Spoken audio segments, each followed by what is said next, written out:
Bonjour, Marianne Bennett, consultante en stratégie et organisation d'entreprise. Mon parcours, 25 ans d'expérience dans les entreprises agroalimentaires. J'interviens dans le cadre du projet INAGRO pour la Chambre de commerce et d'industrie de Corse. Le sujet que j'ai choisi de vous présenter est la chaîne de fabrication, plus précisément le maintien de la productivité. Tout d'abord, je vais vous faire une présentation des outils. Pour commencer, nous allons voir la définition de la chaîne de production, puis la règle des 5M et la méthode de QQO-QCCP. Dans une seconde partie, nous allons étudier les différents constituants de la chaîne de production en utilisant cette fois-ci la méthode des 5M et nous allons également voir comment maintenir la productivité en appliquant la méthode du QQO-QCCP. Afin de mieux appréhender les outils, il est important de commencer par la définition de la chaîne de production. Ce sujet est présenté dans le cadre d'une chaîne de fabrication pour les entreprises agroalimentaires. Ce secteur est très réglementé. En ce qui concerne la définition de la chaîne de fabrication, il s'agit des opérations nécessaires pour la fabrication d'un produit depuis la matière première jusqu'à la mise sur le marché. Pour les contraintes, les entreprises agroalimentaires sont soumises à de nombreuses règles et normes. Ceci pour maintenir l'hygiène et la sécurité des produits mis sur le marché pour le consommateur. Ces notions sont indissociables pour le bon fonctionnement de la chaîne de production. Pour les outils, vous connaissez peut-être la règle des 5M. Cette règle est une méthode simple, efficace et souvent utilisée dans les systèmes d'assurance qualité. Elle est également appelée diagramme d'Ishikawa ou arête de poisson.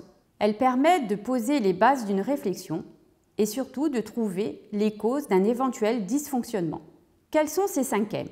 Tout d'abord, nous allons trouver le milieu, la méthode, la main-d'œuvre, les machines et les matières premières.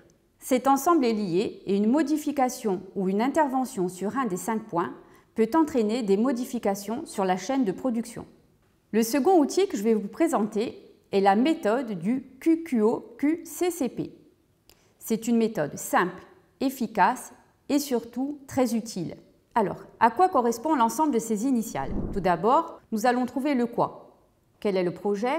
Quels sont les objectifs?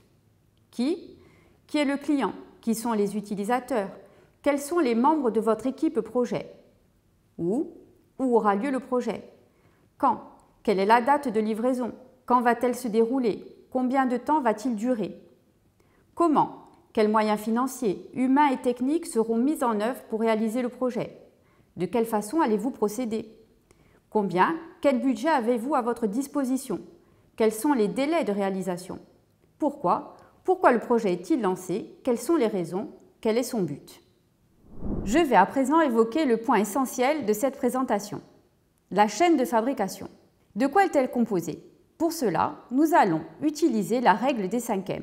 Le premier des 5M, le milieu. Il s'agit de la zone de production et des zones de stockage. Le maître mot est le respect de la marche en avant et ceci pour éviter les contaminations croisées. J'attire votre attention sur le fait qu'une action qui ne peut pas être réalisée dans l'espace peut être réalisée dans le temps. Après le milieu, arrive la méthode. C'est l'ensemble des actions à mener pour atteindre l'objectif dans les conditions fixées. L'ensemble des instructions doivent être enregistrées et formalisées. Par exemple, parmi ces instructions, vous allez trouver les recettes, les fiches de production, planning de production. L'ensemble de ces documents vont servir de base à votre système documentaire d'assurance qualité. Le troisième M, la main-d'œuvre, c'est l'outil premier de la production. Avec ou sans machine, il contribue à la fabrication du produit. Nous mettons ici l'accent sur le système de management. Il doit correspondre à la politique de votre entreprise. Au niveau des formations, il existe des formations réglementaires en fonction de votre secteur d'activité et d'autres formations qui auront pour but de maintenir la performance de vos opérateurs. Il faut savoir que certaines formations peuvent être financées par des fonds de formation. Pour continuer, les machines. Indispensables dans certains cas, elles peuvent également venir pour réduire la pénibilité ou améliorer la productivité. Sur les machines, un des points importants est la maintenance. Elle peut être préventive ou curative. La maintenance préventive définit les actions à mener de façon régulière et planifiée pour maintenir l'état de fonctionnement optimal des machines. La maintenance curative intervient en fonction de panne. Il faut également vérifier que les systèmes de sécurité soient en bon état de fonctionnement et que les cadences soient à leur état optimal. Pour valider l'ensemble des constituants de la chaîne de production, il nous reste à définir le dernier des 5e, la matière première. Cela implique une gestion des stocks. En effet, une rupture peut entraîner un arrêt de la chaîne de fabrication. Il ne faut pas oublier d'utiliser également la règle du FIFO, First In, First Out, première entrée, premier sortie. Une maîtrise de la logistique qui englobe aussi bien le transport que les délais de livraison de vos différents fournisseurs. Je vous donne également un conseil, avant de changer de fournisseur, par exemple pour un prix qui serait plus intéressant, il faut faire vérifier le produit par la chaîne de production. En effet, une utilisation qui ne serait pas optimale pourrait vous faire perdre le bénéfice d'un meilleur prix d'achat. Enfin, en ce qui concerne la matière première, j'attire votre attention sur l'importance des origines. Elle est réglementée pour certains produits, par exemple pour la viande. Par contre, il est aussi important de connaître les sources d'approvisionnement de vos fournisseurs. Cela vous permettra d'éviter les ruptures en cas de conflit. Maintenant que nous sommes entrés dans les détails de la chaîne de production, il s'agit de maintenir la productivité. Toute organisation s'analyse par le maintien de la productivité. La maîtrise d'un processus de production confère à l'entreprise un avantage concurrentiel. C'est dans ce but que nous allons appliquer la méthode du QQO-QCCP. Toute action réalisée sur un des 5e peut avoir des effets sur la chaîne de fabrication. Il est donc important de les identifier et de les analyser en utilisant la méthode du QQO-QCCP. Il faut savoir qu'il existe des logiciels très performants, GPAO, c'est-à-dire gestion de la production assistée par ordinateur, qui sont utilisés dans les grandes entreprises. Ils permettent la gestion de l'ensemble des sources.